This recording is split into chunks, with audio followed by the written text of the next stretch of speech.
Hello again, everyone. I'm Tom Nagorski, Managing Editor at the Cipher Brief, here today to talk about U.S. plans to potentially end the war in Ukraine, or at least try.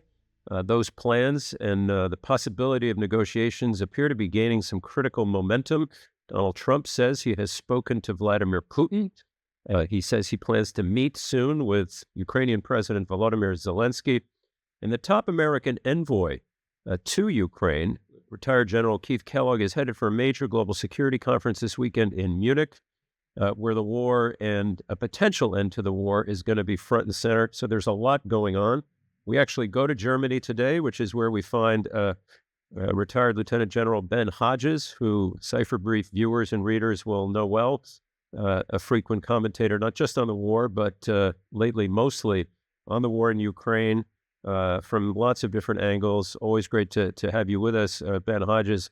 And a lot has happened since we last spoke, and I wanted to start with something very specific that we talked about last time, and that's security guarantees for Ukraine in any arrangement.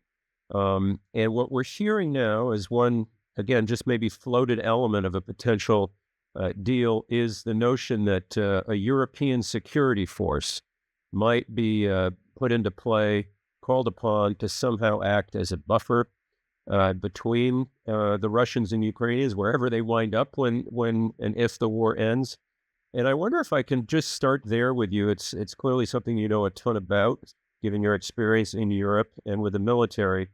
How big a force, first of all, do you think would be needed? Would there be a U.S. role, do you think? And do you think it's a good idea?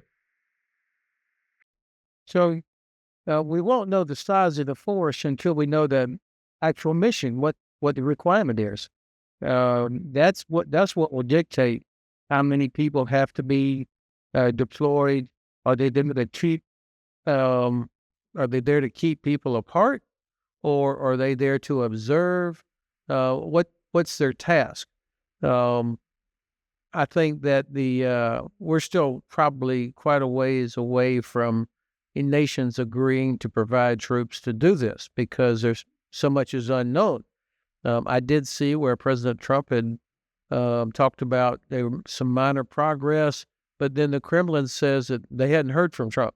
So I think, as often is the case in these kinds of negotiations, we won't know exactly what's been said until towards the end.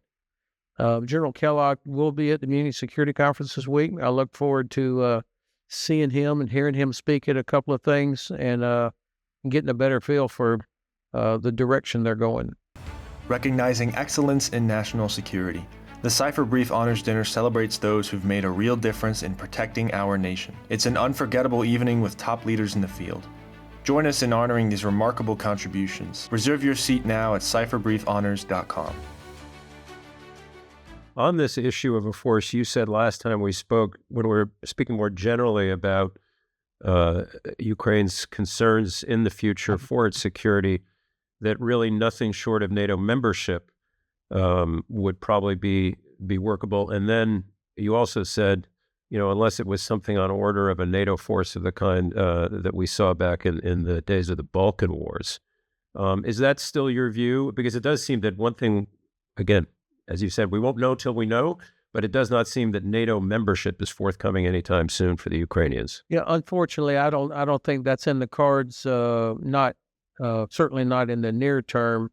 I think it would be a mistake for the administration to tell the Russians that one of the conditions is that Ukrainian NATO membership would be put on hold for 20 years or something like that. I don't know why we would want to do that. That's exactly what the Russians want, of course. I think that the notion of a security guarantee, really, NATO membership is the ultimate security guarantee. I mean, that's worked for us since NATO's founding in 1949. There are other things that Ukraine will do, of course, until they get that NATO membership. They're going to continue to grow their defense industry, which is actually growing now, even during this war. They're going to continue to improve and modernize their armed forces, particularly if there's a ceasefire of some sort. They're not just going to go put their weapons in the arms room and sit on their rucksack. They're going to keep working to improve their forces to get ready for when the Russians inevitably resume the conflict. And then I imagine that they will still continue to receive aid from some Eastern European countries who are, and hopefully from us, who are very concerned about what happens after this. Yeah. On the European role, Mike Waltz, the president's national security advisor, said this week that, quote, the Europeans have to own this conflict going forward, and that post-war security guarantees would be their responsibility. Again, the European militaries very well. As you said a moment ago, it's not clear how many or how willing they would be.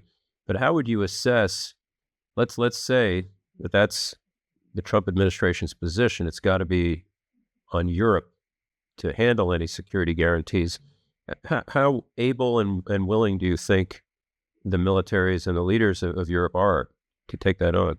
Well, first of all, I'm not sure I agree with the premise of Mr. Waltz's statement. I mean, this is about American strategic interests. There are millions of Americans that live and work all over Europe. We have interests here, economic interests, as well as military, intelligence, and diplomatic interests. The access that we get from bases all over Europe is for us to do what we need to do in Africa and the Middle East, for example. They're not here guarding Germans or Italians. Secondly, our economic interests are tied directly to Europe's prosperity. Europe as a bloc is our biggest trading partner, so it's in our interest. So to say, Europeans, you guys are going to have to own this, I don't know that that's the right framework that I would start with. Now, I do agree with Mr. Waltz that Europeans are going to have to play a much larger role, partly because we don't have the assets to do it all by ourselves. But you may recall, Tom, that we tried this back after the breakup of the former Republic of Yugoslavia, where the United Nations tried to, with something called the UNPROFOR, United Nations Protection Force. And it was a failure, not because they didn't have good people, but because they didn't have a clear mission, they didn't have right rules of engagement, and they didn't have the right sort of chain of command. So then NATO, led by the United States, went in to implement the Dayton Peace Accord and fixed all those things, and it worked extremely well. But that was in our interest in the United States to stop what was happening in between Bosnia, Serbia, and Croatia. So here again, it doesn't have to be majority U.S., doesn't even have to be a large percentage of U.S., but to say, hey, you guys, you got to fix this. We've already gone down that path with the Minsk process without American involvement and without any teeth, and the Russians brushed it aside, and that's why we are where we are now. So that's not exactly what you asked me. For sure, European countries are going to have to continue growing the size of their defense, not just their defense budgets, but their actual capabilities, because the U.S. obviously cannot do it all, but we can't just turn our back on it either.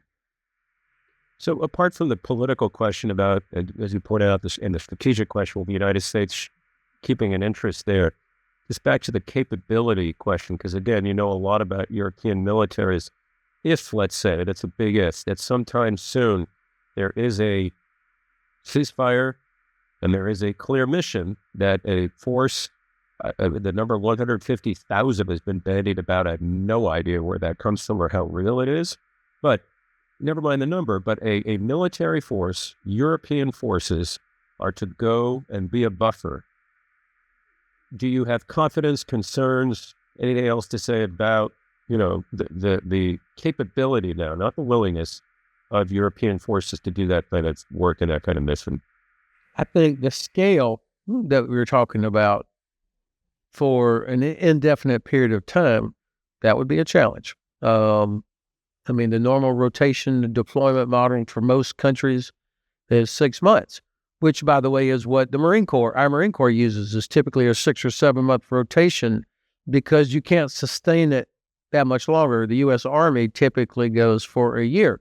So European countries would either have to change their deployment model for longer deployments, or they would have to generate more force for a period of time. Now, of course, it doesn't have to be just Europeans. There could be other countries that might be willing to contribute parts of it.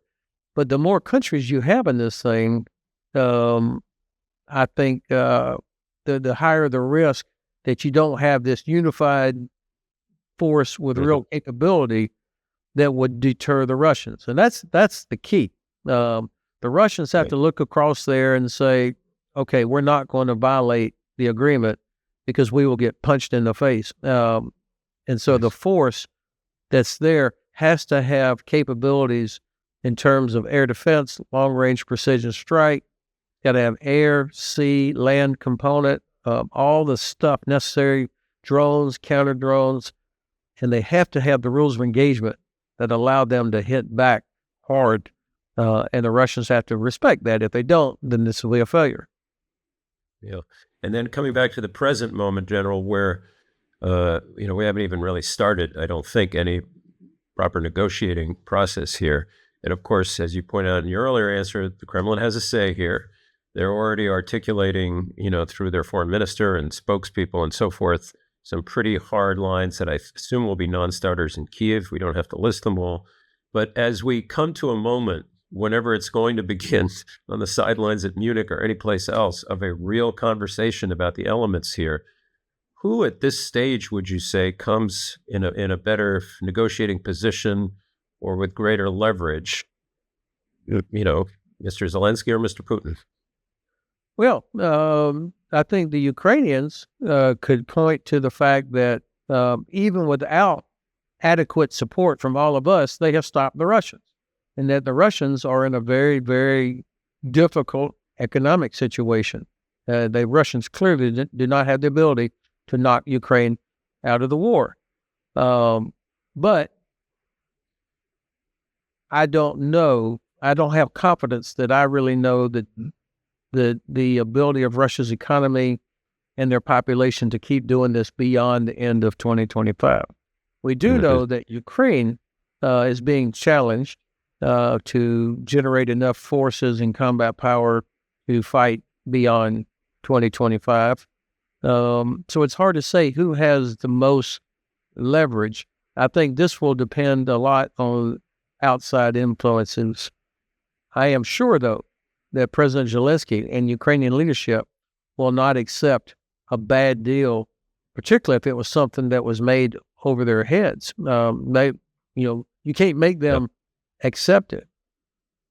Now, I do have to ask you about this, even though it's not a military matter at all, but one thing that, at least on my radar, was nowhere to be seen when we last spoke was this notion that part of a potential deal would include the treasures of rare earth materials and minerals that are present in Ukraine.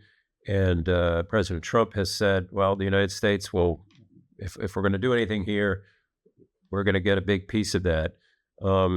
Any thoughts on that? I wonder, actually, given where you sit in Central Europe, are you hearing much about that? Is there any resentment on the part of America's European allies that this is now in the midst of this, or any other thoughts on the rare minerals piece? I think that this is something that Ukraine is smart to offer.